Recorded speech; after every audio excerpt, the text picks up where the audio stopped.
오늘은 드디어 이제 팔복의 말씀을 마무리하는 말씀입니다. 팔복은 이미 복된 자로 선포되며 시작합니다. 심령이 가난한 자, 복된 자는 누구인가? 심령이 가난한 자, 죄악을 향해 애통하는 자, 예수님을 닮아 온유한 자, 그러한 자는 예수님의 십자가의 의, 하나님께서 이 땅에 선포하시고자 한 그 의, 그 일을 이루고자 의에 줄이고 목말라하며 그 의를 향해 나아갑니다. 그럴 때 성경은 선포합니다. 배부름으로 채워줄 것이다. 의에 줄이고 목마를 때 배부름으로 채워줄 것이다. 무엇으로 채워지나요? 여호와는 나의 목자시니 내게 부족함이 없으리로다. 하나님으로 채워지는 은혜, 주님이 우리 안에 가득히 임하는 그 충만함으로 채워질 때 나는 못하지만 주님이 채워짐으로 긍휼의 마음이 생기고 마음이 청결해지고 십자가의 화평을 이루며 살아가는 삶을 살아가며, 그리고 무엇보다도 그 예수님을 위하여 십자가 때문에 받는 박해 속에 기쁘고 즐거움으로 나아갈 수 있다고 성경은 선포하고 있습니다. 이런 복된 자에게 주어지는 축복이 바로 하나님의 나라입니다. 그리고 이런 하나님 나라의 백성된 자의 정체성은 세상의 소금이다, 세상의 빛이다라고 예수님이 선포해 주신 겁니다. 예수님을 믿어 천국 백성된 우리 모두는 세상의 소금이고 세상의 빛입니다. 지금부터 세상의 소금과 빛이 되어라가 아닙니다. From now on to become이 아니라 to be from the beginning. 네. 이미 저와 여러분은 예수님을 믿음으로 인해 세상의 소금이고 세상의 빛이라는 겁니다. 우리가 열심히 믿음 생활 잘해서 우리가 거룩해져서 그래 이제 지금부터 너는 세상의 소금이다, 세상의 빛이다가 아니라는 겁니다. 다시 한번 선포합니다. 우리가 열심히 믿음 생활 잘해서 그래 이제 이 정도면 됐다, 거룩해졌다, 그러니 세상의 소금이다, 빛이다, 이제 그렇게 나가서 살아라가 아니라 우리가 예수님을 믿어 그때부터 거저받은 은혜의 정체성이라는 겁니다. 그냥 주신 은혜의 정체성이라는 겁니다. 따라서 저와 여러분 한 분도 빠짐없이 예수 믿는 자들은 세상의 소금이고 빛이라는 겁니다. 자격이 있어 주어지는 것이 아니라, 자격 시험을 통과해서 주어지는 것이 아니라, 예수 믿으면 그냥 거저 주어진 은혜의 정체성. 누가요? 예수 믿는 자들이 한 사람도 빠짐없이 세상의 소금이고 세상의 빛이라는 겁니다. 그렇다면 이 말씀은 진리입니다. 너희는 세상의 소금이고 너희는 세상의 빛이다라고 우리의 주님 대신 예수님이 선포하신 말씀입니다. 진리입니다. 자, 그렇다면 지금 세상은 왜 썩어 부패하고 어두운가란 이 질문을 반드시 저와 여러분이 대답해야 된다는 겁니다. 우리나라의 교회가 8만 개가 넘고요, 기독교인이 1000만 명이나 된다고 합니다. 그런데 왜 세상은 어둡고 썩고 냄새나는가? 이 질문에 저와 여러분이 대답을 해야 된다는 겁니다. 저 국회에 300명의 국회의원 중에 기독교인이 125명이나 되는데 왜 국회는 저 모양일까? 왜 국회는 존경받지 못하는가? 300명의 국회의원 중에 125명이 기독교인인데 세상의 소금이고 세상의 빛인 기독교인이 125명이나 되는데 왜 국회는 저 모양일까? 저 모양일까? 이 질문에 저와 여러분이 답을 해야 한다는 겁니다. 왜 그럴까요? 왜 그럴까요? 네, 그 이유는 간단합니다. 그 이유는 바로 우리 믿는 자들이 세상의 소금과 빛 그 정체성으로 살지 못하기 때문에, 네. 세상의 소금과 빛 그 정체성대로 살지 못하기 때문입니다. 심령이 가난하고 애통하고 온유하고 의에 줄이고 목말라하며 마음 긍휼히 여기고 마음이 청결하고 화평을 의를 받더라도 기뻐하며 즐거워하며 살지 못하니까, 네. 복된 자인데 그 복을 누리며 그 복을 선포하며 살지 못하기 때문입니다. 우리가 말씀 충만할 때요, 우리가 성령 충만할 때는 세상의 소금과 빛으로 살아가는 것 같습니다. 그렇게 느껴집니다. 은혜 받을 때는요, 은혜가 임했을 때는 눈물 콧물 흘리면서요, 하나님께 감사합니다. 입만 열면 예수 자랑이고요, 입만 복음 전도입니다. 은혜 받았을 때는요, 그렇게 겸손하고요, 그렇게 온유할 수가 없어요. 네. 그렇게 선할 수가 없어요. 그런데 문제는 시간이 지나면 다시 원위치가 된다는 겁니다. 네. 시간이 지나면 원위치예요. 이걸 이제 신앙적 용어로 영적 요요 현상이라고 합니다. 네, 영적 요요 현상이 일어나는 참으로 신앙의 미스터리 중에 하나예요. 참 이해 못할 신앙의 신비 중에 하나입니다. 요새 우리나라에 정말 바람직하게 뿌리 내린 것 중에 하나가 저는 아버지 학교라고 생각합니다. 네, 온내리 교회가 한 목사님께서 정말 1995년에 미국의 프로미스 키퍼스를 들어와서 아버지 학교 하신 거 정말 하나님께 칭찬받을 일 중에 하나입니다. 아버지 학교를 통해서 아버지들이 변하기 시작했고요. 근데 문제는 요새 아이들이 그런데요. 아버지가 아이들에게 자 아빠 아버지 학교 갔다 올게요. 그러면 아이들이 그런데요. 네 다녀오세요. 한 달짜리. 그런데요. 네, 한 달짜리래요. 무슨 뜻이에요? 효과가 한 달. 네, 아버지 학교 가서 은혜 받고 한 달 지나면 다시 원위치 된다라는 겁니다. 저와 여러분은 그 누구도 빠짐없이 성도 누구에게나요. 주님을 처음 만났을 때 여러분 한번 생각해 보세요. 주님을 처음 만났을 때 그저 감사합니다. 그저 은혜입니다. 그렇죠? 주님 처음 만났을 때 네. 그저 은혜고요. 주님만 생각하면 그냥 눈물이 쭉 나오고요. 교회만 들어오시면 그냥 눈물이 쭉 나오고 예수님 생각하면 눈물이 나오고 그런데 시간이 흐르면 그 첫사랑의 뜨거움이 어떻게 된다? 점점 식어간다. 이 또한 신앙의 미스터리 중에 하나입니다. 저와 여러분이 신앙생활하면서 신앙의 미스터리 처음 주님을 만났을 때 그 감격. 그러면서 맨날 그렇게 얘기하죠. 나도 한때는 저랬는데 참 그때는 좋았는데 네. 신앙의 미스터리예요. 그러다가 이제 은혜 받아요. 은혜 받아서 눈물 콧물 흘려요. 그리고 주님 감사합니다. 근데 또 다시 원이지. 참 이 신앙생활 하면서요. 저는 이 부분이 정말 미스터리였었어요. 제가 믿는 3대째 집안으로 태어나서 신앙생활 하면서요. 저에게 던졌던 질문, 제가 믿는 자들, 어른들을 보면서 던졌던 질문, 왜 다시 원위치가 될까? 저렇게 부흥회하고 은혜 받고 뭐 성령 집회 열면 은혜 받는데 왜 원위치가 될까? 이 질문을 던졌습니다. 네, 목사가 돼서도 이 질문을 던졌고요. 도대체 뭐가 문제일까? 뭐가 문제일까? 네, 이 부분을 묵상하면서 갑자기 뜬금없이요. 제가 옛날에 해수욕 갔던 게 툭 떠오르더라고요. 뜬금없이요. 네. 자, 여러분 처음으로 해수욕 갔던 때를 기억하시는지요? 네, 저는 기억납니다. 네. 대부분이 아마 어렸을 때 이렇게 손잡고 해수욕을 처음 가본 경험이 있으실 겁니다. 그렇죠? 처음 해수욕 가셨을 때 기억해 보세요. 어떤가요? 네. 온 몸을 바닷물에 담그고 하루 종일 바다에서 놉니다. 부모님이 나오라고 그래도요. 너무 좋아요. 바닷물 속에서 시컷 놉니다. 네. 온 몸을 바닷물에 담고요. 네. 그런데 한 해, 두 해 수욕을 가고 네. 한 번, 두 번 그리고 나이가 들어가면서 점점 바닷물에 들어가 점점 적어진다라는 겁니다. 네. 해변가에 가서요. 발에 물만 적셔요. 어떨 때는요. 그리고 주로 어디로 가세요? 네, 파라솔 때. 네, 그것도 정말 따가 보이는 좋은 곳을 차지해서 그 밑에 들어 넣어서 선오일 바르고 일광욕을 입니다. 그러다 땀 나면 어떻게 해요? 그때 가서 물 한번 적시고 나오고. 일광욕 하다가 돌아와서 뭐라고 그래요? 나 해수욕 갔다 왔다. 네. 파라솔 밑에서 일광욕 하다 와놓고 해수욕 갔다 왔다 그래요. 네. 어떨 때는요. 그 파라솔 밑에 있으면서 더위 식히기 위해서 시원한 주스 마시고 수박 먹다 돌아와서 해수욕 갔다 왔다 그래요. 우리의 신앙이 이런 비슷한 모습으로 흘러가고 있지는 않을런지요. 처음엔 예수님께 온몸을 담그는 열정으로 나아갑니다. 하지만 시간이 지나면 시들해져서 발만 담그는 신용만 내고 있다는 겁니다. 주님을 만납니다. 온 세상의 주권자 되시고 창조자 되신 그분을 만납니다. 감사합니다. 첫사랑의 눈물이 흘러나옵니다. 그리고 시간이 흐르면 흐를수록 우리의 신앙이 더 뜨거워져야 하는데 그것이 정상인데 실상은 그 반대라는 겁니다. 실상은 그 반대라는 겁니다. 무엇이 문제일까요? 하나님이 부족한 분일까요? 기독교가 완전한 종교가 아닌가요? 무엇이 문제인가요?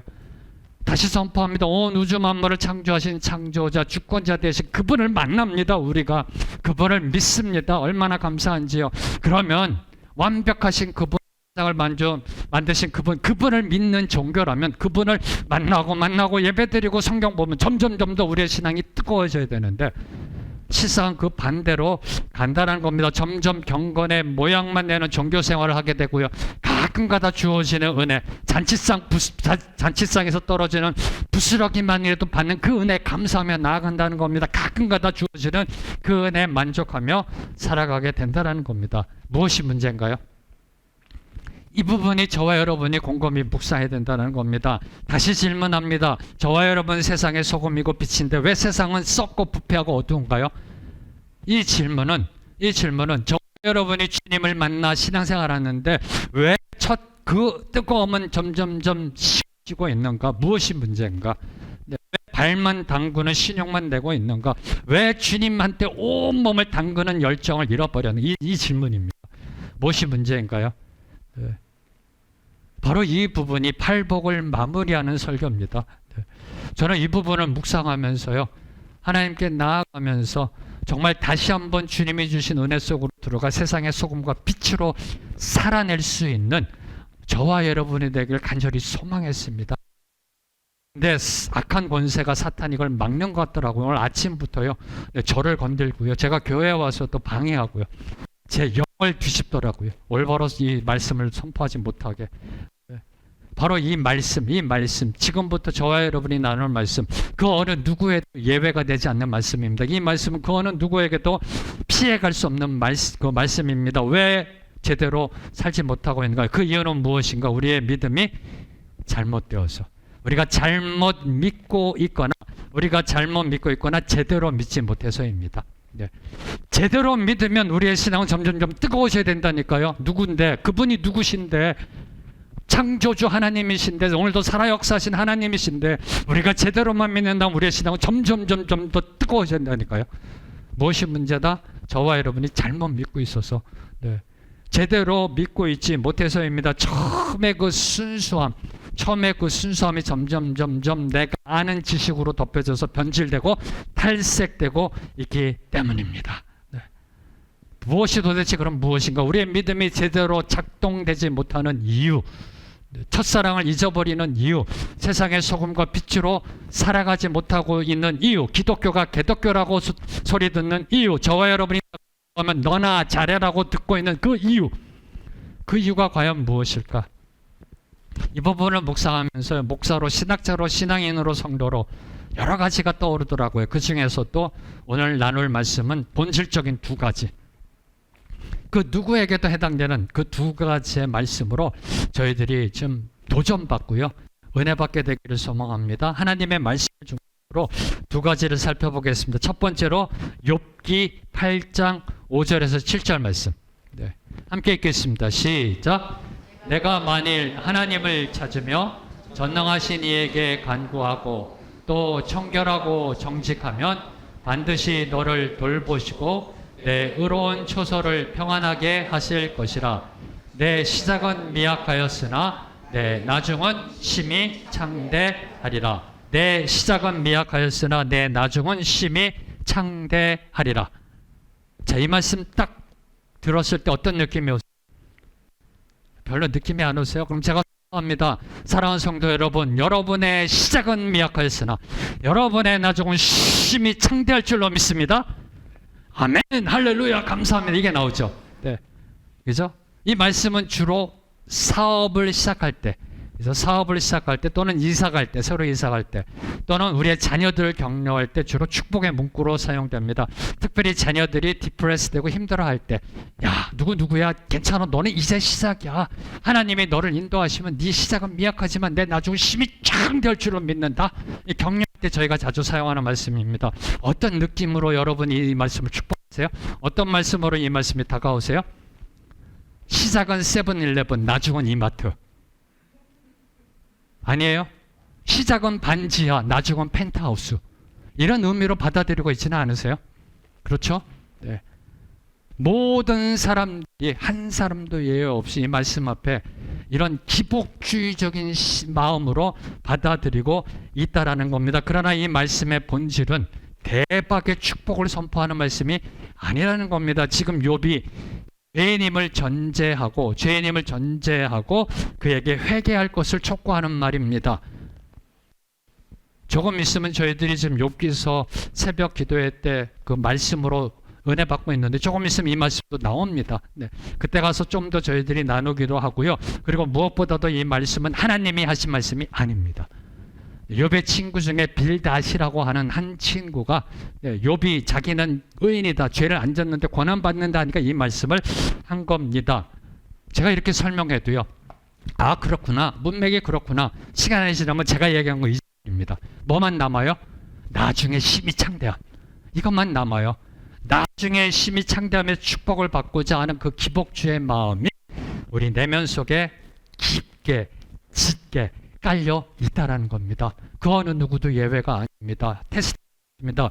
여러분의 자녀들이 축복받아 출세하고 성공하고 대박의 번영받기를 원하시는지요? 원하잖아요. 네.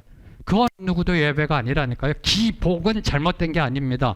기복, 하나님의 복을 기복하는 건데 기복주의가 잘못된 거란 기복주의, 복을 받고자 믿는 것 그 자체가 바로 문제가 된다라는 겁니다. 더 열심히 하나님을 찾습니다. 더 열심히 거룩해지려고 하고요. 더 좋은 신앙인이 되면 축복받는다라고 생각합니다. 그래서 예수님을 믿으면 어떻게 된다라고 제가 말하나요? 예수님을 믿으면 1부 예배 때는 많이 대답해 주시는데 2부 예배 때는 아무도 대답을 안 해주세요. 예수 믿으면 복 받는다라고 말하잖아요. 그래서 예수 믿으면 복 받는다라고 저희들이 말을 하고 있잖아요. 예수 잘 믿으면 성공하고, 예수 잘 믿으면 출세하고, 예수 잘 믿으면 우리의 자녀들 못하라고, 예수 잘 믿으면 운수 대통한다. 집안에 문제 있으면 이렇게 얘기합니다. 지금 기도가 뜸한가 봐. 새벽 기도 나가. 기도 더 열심히 해. 요새 말씀 안 읽지? 말씀 읽어. 더 열심히 신앙생활해. 왜요? 복 못 받으니까. 세상이 말하는 저주와 세상이 말하는 화를 받으니까. 예수 잘 믿으면 복 받는다라고 저희들이 말하고 있습니다. 그런데 성경을 보면 예수 믿으면 복을 받는 것이 아니라, 예수 믿으면 복을 받는 것이 아니라 예수 믿은 것 그 자체가 복이다라고 이미 하고 있습니다. 예수 믿으면 복 받는다가 아니라 예수 믿음 그 자체가 이미 복이다. 그래서 예수님은 팔복에서 복된 자요로 선포하며 우리에게 팔복의 말씀을 주셨던 겁니다. 저와 여러분 이미 복된 자라는 겁니다. 에베소서 1장 3절과 5절을 보면은, 에베소서 1장 3절과 5절 말씀 보면은, 찬송하리로다 하나님 곧 우리 주 예수 그리스도의 아버지께서 그리스도 안에서 하늘에 속한 모든 신령한 복을 우리에게 주셨다라고 선포합니다. 어떤 복이요? 모든 복, 하늘에 속한 모든 복, every, 모든 복을 주셨다. 말씀 떠올려 주세요. 모든 복을 주셨다. 그 복은 무슨 복이냐? 곧 창세전에 그리스도 안에서 우리를 택하사 우리로 사랑 안에서 그 앞에 거룩하고 흠이 없게 하시려고 그 기쁘신 뜻대로 우리를 예정하사 예수 그리스도로 말미암아 자기의 아들들이 되게 하셨다. 축복이 뭐예요? 하나님의 아들이 된 거, 하나님의 자녀가 된 거. 우리 모두는 예수 믿음으로 하나님의 자녀가 되는 권세를 받았습니다. 그의 이름을 영접하는 자, 예수 그리스도의 이름을 영접하는 자에게 하나님의 자녀가 되는 권세를 주셨다라고 성경은 선포하고 있는 겁니다. 온 우주 만물의 창조자, 주권자, 주인 되신 그분의 자녀가 되었다. 이보다 더 큰 축복이 어디 있을런지요? 세상은요, 재벌의 자녀로 태어나도 금수저라고 합니다. 부러워합니다. 재벌의 자녀로 태어난 그 자체도 금수저 중에 금수저라 하면 축복 중에 축복이다라고 생각합니다.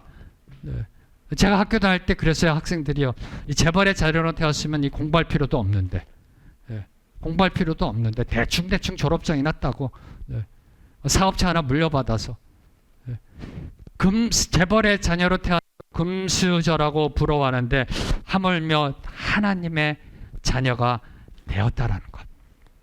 이게 바로 복이라는 겁니다. 예수 믿음 그 자체가 복이라는 겁니다. 그래서 이미 소천하신 한경직 목사님께서는 저 같은 목사들을 만나면, 늘 항상 이렇게 인사하셨습니다. 목사님, 예수 잘 믿으세요. 누구에게? 목사에게. 목사가 예수 안 믿나요? 아니요. 한경직 목사님께서는 목사님들에게 인사를 이렇게 합니다. 예수 잘 믿으세요. 왜요? 그게 복이니까. 축복 선포해 주시는 겁니다. 목사님들에게. 예수 믿는 것이 복이니까 예수 잘 믿으세요. 그게 복이니까. 기독교 신앙의 목표는요, 복을 받기 위한 것이 아니라는 겁니다. 여기로는 알아요. 근데 여기로는 복을 받는 기복주의 마음이 있다라니까요. 내 시작은 미약하나 내 나중은 심히 창대하리라. 예수 잘 믿으면 복 받는다. 기독교 신앙의 목표는, 저와 여러분이 신앙생활하는 목표는 복 받는 것이 아니라니까요. 근데 우리의 삶 속에서는 이것이 드러나고 있다는 겁니다. 은연중에 드러나고 있다는 겁니다. 그러니 세상이 볼 때 기독교가 되는 겁니다. 너나 나나 똑같다 그러는 겁니다. 세상에서 볼 때 너나 나나 똑같다. 그저 자기 배, 자기 입, 자기 자녀, 자기 배만 배부르게 하려고 하는 그 모습. 네. 기독교 신앙의 목표는 복을 받는 것이 아니라 예수님을 올바로 온전히 믿는 것에 있습니다. 그래서 기독교를 뭐라고 부르나요? 나죽예사. 기독교는 나죽예사입니다. 나는 죽고 예수가 사는 종교. 기독교라는 종교는 내가 죽는 종교이라는 겁니다. 두 번째로 저와 여러분이 세상의 소금과 빛으로 살지 못하고 있는 이유. 네. 또 너무 오해하지 마세요. 24시간 완전히 살지 못하는 게 아니라 제대로 살아내지 못하잖아요. 네, 제대로. 네. 제대로 살아내지 못하고 있는 그 이유 두 번째, 열왕기하 5장 11절 말씀. 함께 읽겠습니다. 시작. 나아만이 노하여 물러가며 이르되 내 생각에는 그가 내게로 나와서 그의 하나님 여호와의 이름을 부르고 그의 손을 그 부위 위에 흔들어 나병을 고칠까 하였도다. 지금으로부터 2900년 전, 2900년 전 당시 강대국이었던 초강대국이었던 아람이라는 나라의 국방부 장관, 군대 장관인 나아만이 나병, 한센병에 걸리게 되었습니다. 그러다가 저 이스라엘에 정말 능력이 있는 선지자 엘리사가 있다는 소식을 듣고요. 그 병을 고치기 위해서 당시 적국이었던 이스라엘의 선지자 엘리사를 찾아갑니다. 그런데 나의 기대와는 전혀 다르게 엘리사는 코빼기도 보이지 않습니다. 나아보지도 않고요. 그저 요단강에 들어가 몸을 7번 씻으라라고 지시합니다. 이에 대한 나아만의 반응이, 나아만이 노하여 물러가며 이르되 내 생각에는, 이 반응이 내 생각에는 그가 내게로 나와서 그의 하나님 여호와의 이름을 부르고 그의 손을 그 부위 위에 흔들어 나병을 고칠까 하였도다라고 합니다. 나아만은 당연히 엘리사가 아람의 군대 장관인 자신을 맞으러 나올 걸로 생각하였던 겁니다. 그리고 당시 영역 있다라고 소문난 엘리사, 여러분이 이게 감이 잘 안 오기 때문에 여러분의 용어로 다시 설명해 드리겠습니다. 영빨 있다라고. 네. 당시 영빨 있다라고 소문난 엘리사가 자신의 환처 위에 손을 얹고 안수 기도해 줄 것으로 생각했던 겁니다. 이것이 세상이 생각하는 종교입니다. 이것이 세상이 원하는 종교입니다. 이 종교에서 세상 사람들이 기도하는 모습이 바로 이런 모습이라는 겁니다. 나아만이 적국인 그 이스라엘의 국적을 넘어 엘리사를 찾아간 목적, 자기 왕, 아람의 왕을 설득하여 친서받아 당시 적국이었던 이스라엘의 국경을 넘어 엘리사를 찾아간 그 열심의 목적은 그의 한센병을 고치는 데 있었다라는 겁니다. 그러다 보니 그의 관심은 오로지 치유 행위만 있었던 겁니다. 그의 관심은요, 치유 행위, 어떻게 나를 고쳐줄 것인가. 그의 주술적인 치유 행위에만 관심이 있었지, 그 치유의 은총을 베푸시는 하나님께 시선을 두지 못했던 겁니다. 그의 관심 바뀌었던 겁니다.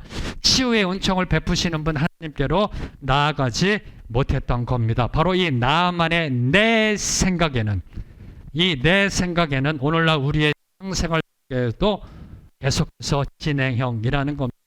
저와 여러분의 삶 속에서도 이 내 생각에는 계속해서 문제를 일으키고 있다는 겁니다. 특별히 열심을 보이는 신앙인들, 아람에서 이스라엘의 국경을 넘는 열심을 보이는 그런 성도들, 자기 왕을 설득하여 친서를 받아내서 국경을 넘어 선지자 엘리사를 찾아가는 그 열심을 보이는 성도들, 주님을 위해 열심히 섬기는 내 생각에는 교회는 이래야 돼. 내 생각에는 예배는 이래야 돼. 내 생각에는 설교는 이래야 돼. 내 생각에는 헌신과 섬김은 이래야 돼. 내 생각에는 심지어 하나님은 이래야 돼. 하나님은 이런 분이야. 라는 것이 오늘날 교회에 있어서의 커다란 문제 중에 하나라는 겁니다. 예수님을 처음 만난 그 순수함, 예수님을 처음 만난 그 어린아이와 같은 그 순전함을 잃어버립니다.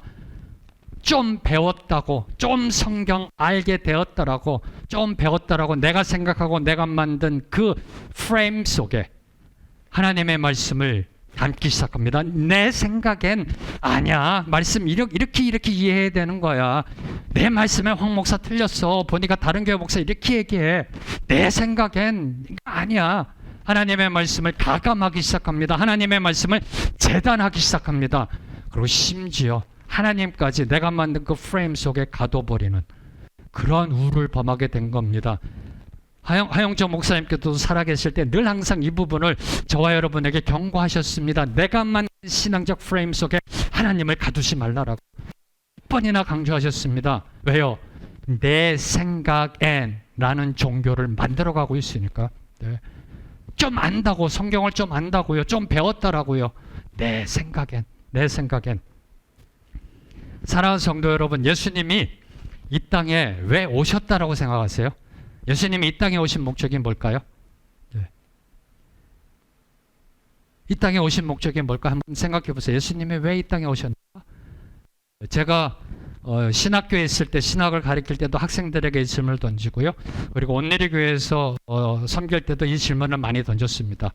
근데 대부분의 성도들, 그리고 대부분의 신학생들이 어떻게 대답하느냐? 나를 구원하기 위해 오셨습니다. 우리를 구원하기 위해 오셨습니다. 그렇죠?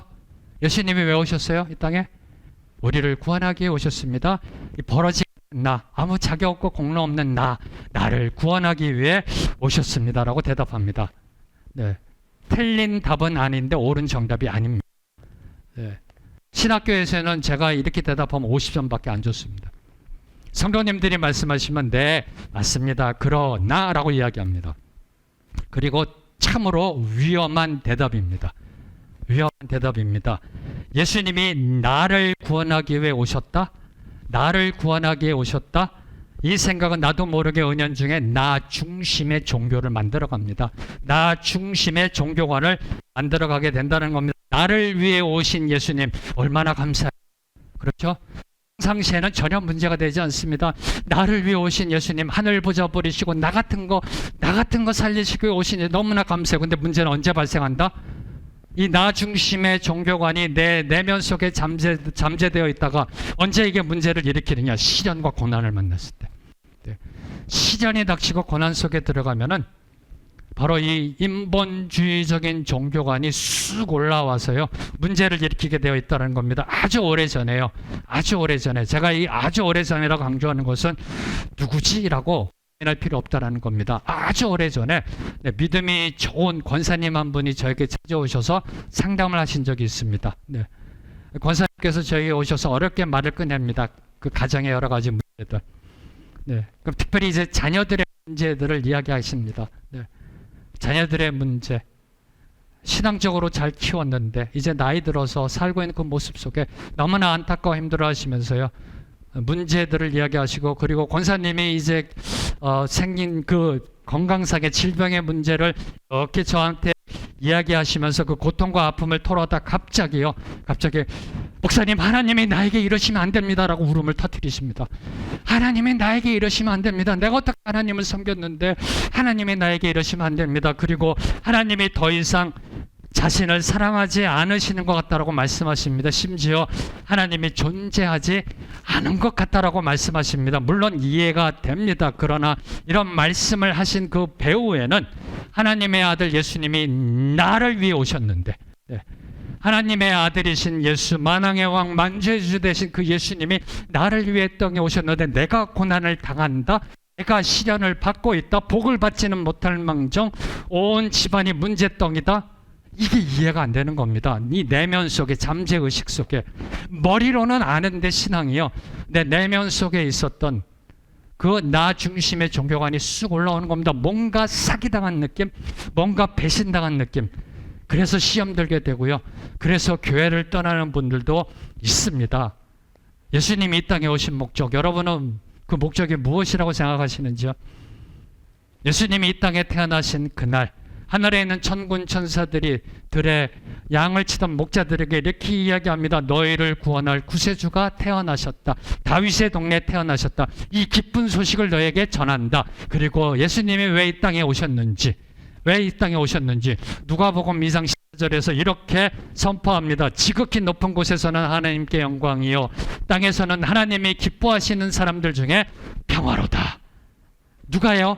인간이요? 아니요. 천군 천사들이 이 땅에 구세주는 복음을 선포하고 그분이 왜 오셨는지, 지극히 높은 곳에서는 하나님께 영광이고 땅에서는 모든 사람들이 아니라 하나님의 기뻐하신 사람들 중에, 하나님의 은혜 받은 자들 중에, 하나님의 구원 받은 자들 중에 평화를 이루시기 위해서 오셨다라고 선포하신 겁니다. 예수님이 땅에 오신 이유는 사람들이 썩어 빠진 우상, 그 짐승의 우상으로 바꿔버린 하나님의 영광을 다시 회복시키기 위해서, 온 세상을 우상으로 덮어버린 이 세상 속에 하나님의 영광을 다시 높이기 위해서 오직 살아 역사하시는 분은, 신은 오직 한 분 하나님의 신을 선포하기 위해서, 그리고 저와 여러분 땅에서는, 이 세상에서는 하나님의 기뻐하심을 입은 자들, 은혜 받은 자들, 은총 받은 자들, 구원 받은 자들, 저와 여러분에게 평화가 무엇인지, 하나님과의 관계 회복의 은혜가 무엇인지, 그 화목의 축복이 무엇인지를 보여주고 이루시기 위해서 이 땅에 오신 거라는 겁니다. 저와 여러분의 구원은 창세 전에 예정되고 주어진 것이라니까요. 이미 저와 여러분 복 받은 자들이라니까요. 예수님이 이 땅에 오신 이유는 저와 여러분을 구원하시기 위해서가 아니라 이미 저와 여러분의 구원은 창세 전에 이미 결정난 겁니다. 예수님이 이 땅에 오신 하나님께 영광이요, 땅에서는 기뻐하심을 입은 자 중에 평화로운 이 큰 그림 속에 이미 들어가 있는 겁니다. 저와 여러분 이미 하나님의 은총 받은 자들, 기뻐하심을 입은 자들, 구원받은 자들, 저와 여러분에게 평화를 주시기 위해서 오셨다는 겁니다. 예수님이 저와 여러분을 구원하기 위해 오셨다라는 생각, 틀린 답은 아닌데 옳은 정답은 아니고 상당히 위험한 대답이라는 겁니다. 왜요? 인본주의, 나 중심의 종교관을 만들어가기 때문입니다. 기복주의 신앙, 이 인본주의 신앙을 한마디로 요약하면요, 하나님의 영광이 아닌 나 때문에 믿는 신앙입니다. 네. 하나님을 위해, 나를 위해 하나님을 믿는 신앙이라는 겁니다. 하나님을 위해 믿는 신앙이 아니라요, 나를 위해 하나님을 믿는 신앙입니다. 내가 잘되고 복받기 위해 믿는 신앙이라는 겁니다. 이 부분에 저와 여러분이 솔직히 진솔하게 보게 되기를 선포합니다. 보셔야 합니다. 여러분이 왜 믿음 생활하고 있는지, 하나님의 영광을 위해 믿음 생활하고 있는지, 아니면 나 잘되기 위해서, 내 자녀 잘되기 위해서, 내 가정 복받기 위해서 신앙생활하고 있는지, 지금 여러분 과연 어떠한 신앙일런지, 지금 여러분의 신앙의 상태는 어떤 상태이신지요?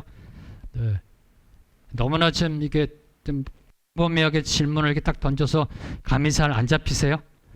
네. 가을에는 감이 좀 잡혀야 되는데. 네. 자, 그럼 이 질문을 다시 던지겠습니다. 자, 여러분의 지금의 신앙은 어떤 상태인지 이 질문을 이렇게 던집니다. 자, 여러분은 왜 말씀을 읽으세요? 왜 말씀을 보고 성경 말씀 듣고 주일날 교회 와서 예배드리세요? 왜 기도하세요? 왜 큐티하고 묵상하세요? 왜 하나님과 동행하려고 그렇게 애쓰세요? 왜 새벽마다 존 스토트 목사님의 기도로 선포하고 그렇게 살려고 애쓰고 계세요? 왜요? 왜 교회 나오세요? 왜 말씀 읽으세요? 왜 기도하세요? 왜요?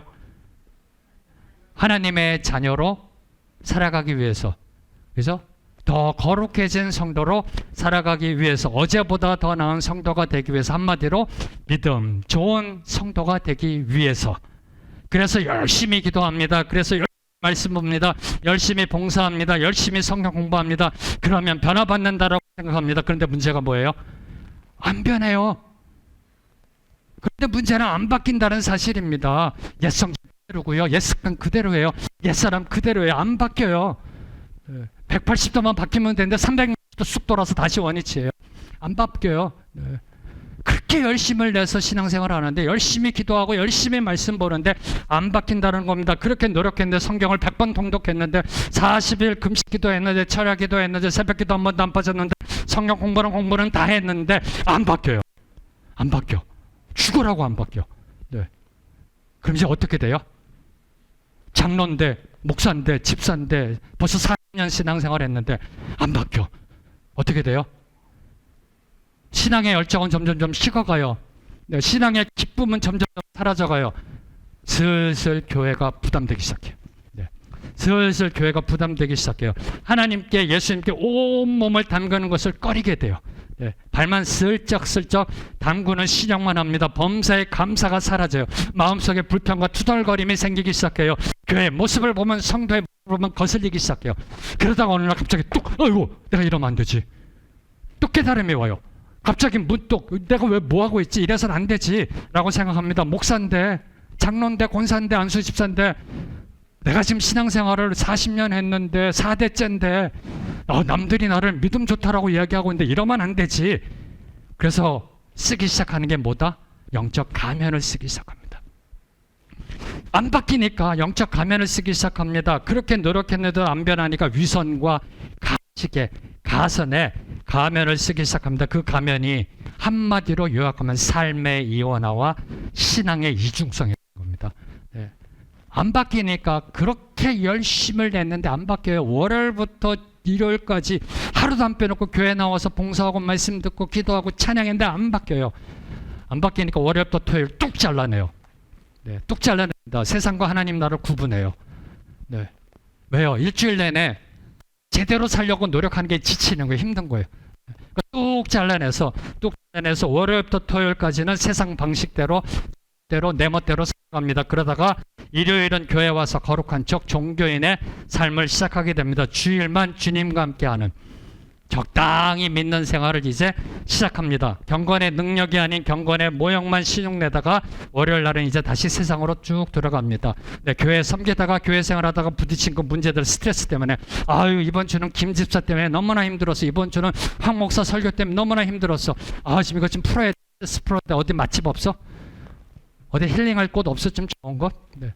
세상적 방식대로 이제 세상 속으로 들어가 그렇게 살아가기 시작합니다. 근데 이런 삶의 이원화는 반드시 뭘로 연결된다? 신앙의 이중성으로 연결되게 된다는 겁니다. 신앙의 이중성. 네. 예수님 당시 바리새인과 서기관들처럼 신앙의 이중성으로 나아가게 된다는 겁니다. 보여주는 신앙으로 나아가게 된다는 겁니다. 네. 그렇게 열심을 내고 내가 열심을 냈는데 안 바뀌어. 안 바뀌니까 영적 가면을 써요. 삶의 이원화부터 이럽니다. 그런데 신앙은 좋은 척 해야 되니까 신앙의 이중성, 보여주는 신앙, 전시행정적인 신앙의 열심을 보이기 시작합니다. 왜요? 목사니까, 장로니까, 권사니까, 남들이 신앙 좋다라고 하니까 권사님 40년 신앙생활, 저도 권사님 닮고 싶어요 라고 옆에서 얘기하니까 네, 열심을 보입니다. 근데 그 열심은 내가 종교가 되는 교만으로 이어지게 된다는 겁니다. 그 열심은 내가 영적 우상이 되는 교만으로 이어지게 된다는 겁니다. 교만해지면 목소리가 커집니다. 그래서 교회에서요, 목소리가 커지면 늘 항상 조심하셔야 됩니다. 교회에서 목소리가 커지면요, 다른 사람을 지적질하기 시작합니다. 그리고요, 분란과 다툼을 일으키게 된다는 겁니다. 입술로는 주여 주여 큰 소리로 외칩니다. 그러나 그 삶은 주님의 뜻대로 순종하지 않습니다. 바로 이런 삶으로 연결된다는 겁니다. 사랑하는 성도 여러분, 예수님을 믿는 신앙, 기독교 신앙의 본질적인 목적은, 예수님을 믿는 신앙, 기독교 신앙의 본질적인 목적은 내가 더 좋은 신앙인이 되는 것이 아니라는 겁니다. 네, 좀 충격받으셔야 되는데요. 네. 처음에 이 사실을 깨달았을 때 상당히 충격으로 다가왔었거든요. 다시 선포합니다.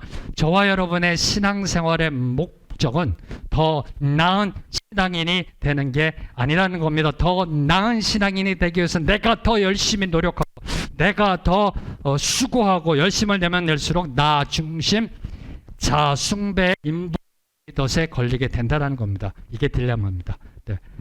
내가 나를 더 좋은 신앙으로 만들어내려고 하는 이 인본주의, 네, 이 인본주의 덫에 걸리게 된다는 겁니다.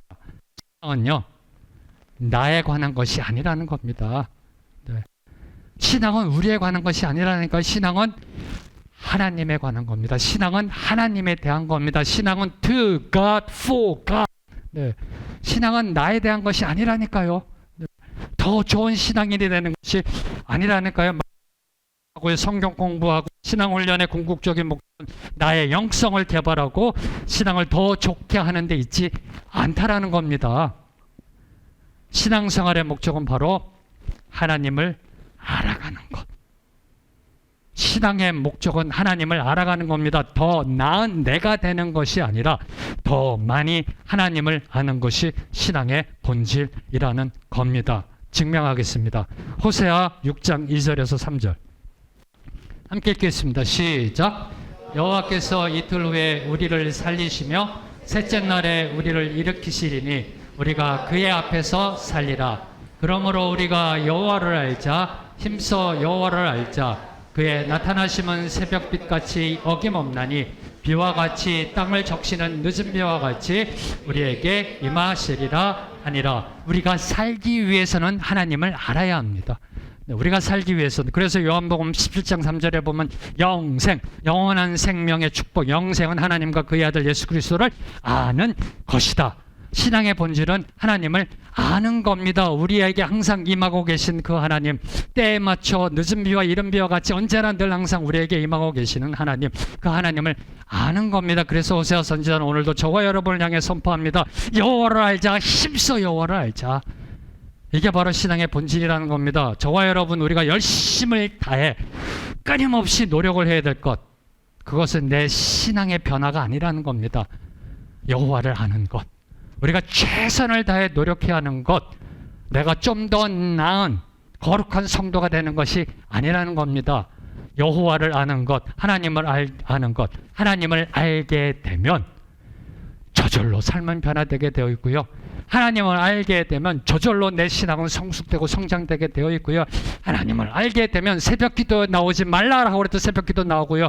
말씀 읽지 말라 그래도 하나님의 말씀을 읽게 되어입니다. 여러분은 하나님을 얼마만큼씩 알고 계시는지요? 여러분 하나님과 얼마나 친밀하신지요? 여호와를 아는 것은 하나님의 말씀 속에 기록된 그분이 누구이신지 그분의 속성과 성품을 제대로 아는 겁니다. 올바로 아는 겁니다. 신학적으로 성경적으로 올바로 아는 겁니다. 제대로 그 지식적 암 위에 그분을 만나야 된다라는 겁니다. 저와 여러분이 믿는 하나님은 죽은 신이 아닙니다. 부처가 아닙니다. 저와 여러분이 믿는 신 하나님은 오늘도 살아 역사하시는 하나님이십니다. 믿으시는지요? 오늘도 역사하시고 오늘도 움직이시고 오늘도 저와 여러분과 함께 동행하시고 저와 여러분에게 말씀하시는 그 살아계신 하나님 만나야 된다는 겁니다. 그분을 만나야 됩니다. 올바른 지식자 마음속에 성경을 올바로 이해하고 그분을 만나 그분과 체험적으로 알아가는 것, 그분이 뭘 좋아하시는지 어떤 걸 기뻐하시는지 그분을 알아가는 것, 그 알을 통해 지식과 체험적 알을 통해 그분과 영적 연합을 이루는 것, 이것이 여호와를 아는 겁니다. 한마디로 하나님이 내 안에, 내가 하나님 안에 거하는 것, 이게 여호와를 아는 겁니다. 이게 우리 신앙의 목적입니다. 이게 우리 신앙의 본질입니다. 저와 여러분이 하나님을 알고요, 하나님과 영적으로 연합될 때, 그때서야 비로소 세상은 개독교를 기독교라고 부르기 시작합니다. 저와 여러분이 하나님과 하나가 되어져서 일터와 일상 속에서 살아갈 때 너나 자네가 아니라 당신을 본받겠습니다라고 세상이 이야기하게 된다는 겁니다. 네. 저와 여러분이 하나님과 하나 될 때 그때서야 비로소 세상의 소금, 빛된 그 정체성대로 삶을 살아가게 된다라는 겁니다. 사랑하는 성도 여러분, 우리가 세상의 소금이고 빛인 것은 갈라서가 아닙니다. 모두 다 주님의 은혜입니다. 그렇죠. 거저 주신, 그분을 믿음으로 주어진 거저 주신 은혜의 정체성입니다. 이제 그 은혜에 우리가 보답할 차례입니다. 이제 그 은혜에 합당한 삶을 살아가야 합니다. 기복주의와 인본주의 내고요. 아니, 여러분이 보셔야 돼요. 여러분의 신앙이요. 그 어느 누구도 예외가 아니라니까요. 그 어느 누구도 이 여기에 자유를 수가 없다니까요. 목사라고요? 아니요. 기복주의와 인본주의가 들어가 있다니까요. 네. 내 나중에 심히 창대함과 내 생각에니 들어가 있다라니까요. 네. 이 기복주의와 인본주의에 변질된 신앙을 다시 복음으로, 다시 십자가로, 십자가 복음의 올바로 세워 세상에 들어갈 때 세상은 깨끗해지고 세상은 밝아지고 환하게 될 줄로 믿습니다. 이것이 주님이 원하시는 겁니다. 이것이 주님이 저와 여러분에게 말씀하신 겁니다. 이것이 저와 여러분이 주님께서 우리에게 베푸신 그 은혜에 보답하는 길이라는 겁니다. 세상의 소금과 빛으로 살아가는 그 출발점은 주님이 베푸신 그 은혜, 세상의 소금이다 빛이다라는 그 은혜, 당연한 것으로 여기는 것이 아니라 은혜야. 모든 것이 은혜다라고 고백하는 그곳으로부터 출발해야 됩니다. 그 은혜, 베푸신 은혜, 정말 온마음 다해 감사하며 오늘 말씀의 결론은 바로 이 은혜라는 찬양으로 맺도록 하겠습니다. 함께 찬양합니다.